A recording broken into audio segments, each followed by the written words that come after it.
Every day, we look at 1,000 things, but how much do we actually see?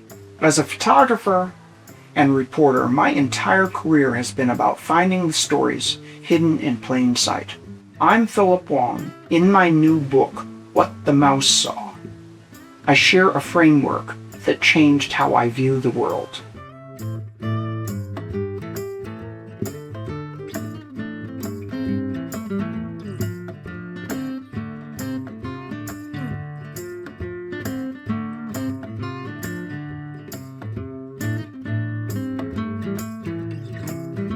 Over the years, I've been asked why I have the perspectives I've developed and how they affect why and what I see to photograph, write, and produce.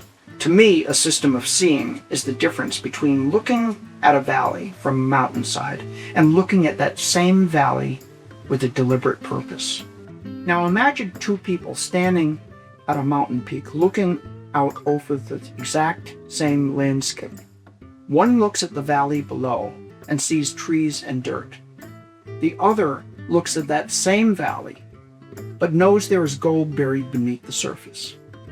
The difference isn't the view, it's their intent.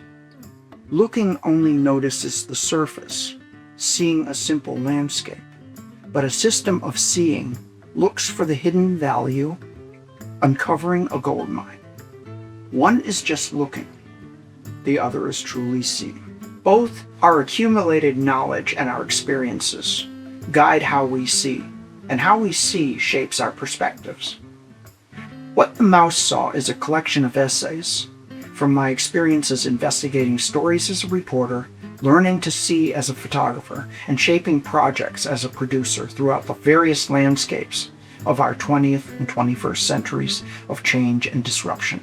It is not a statistical analysis of our past or projection of our future, but a tool that each of us has to navigate the changes and disruptions that we can expect throughout our lives. I wanted to write to everyone who faces uncertainty, for themselves or in the people they know, that the hope and certainty of our future exists in the way that we see, our system of seeing, and the intention with which we see something new and unknown.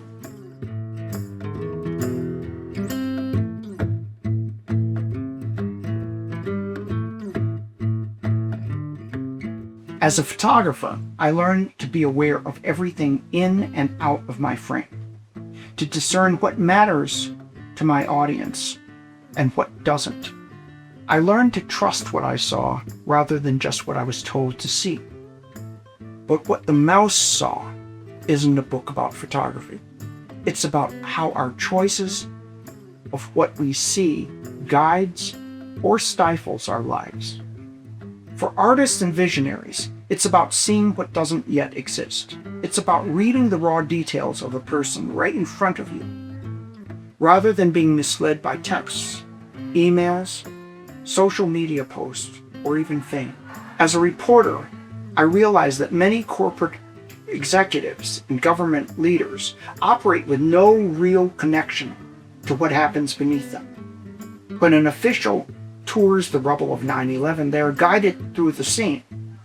They are physically there, but they lack the intentional vision to see what the first responders see, to see what the survivors saw. They are looking, but they are not seeing. As a producer building disparate businesses, I've learned that real decisions are based on what we extract from our surroundings. Having this inner framework provides essential context to what we were told by others. My own journey took me from South Chicago to New York, Milan, Paris, London. I built businesses, but lost them in the wake of 9/11, and rebuilt other businesses to lose again in the financial meltdown of 2008. These extreme highs and lows taught me that wisdom comes from combining the breadth and depth of our experiences to see with an active will to learn. You might enjoy reading the stories of places I've been and the remarkable people I've met, but more importantly, I want you to realize something critical. A passive glance only reveals problems. A true system of seeing allows you to uncover solutions, opportunities, and hope. We build our lives with plans, and we only truly plan when we know how to see. What the mouse saw is my system of seeing. I hope it can help you and the people you know begin to see a new world with new possibilities.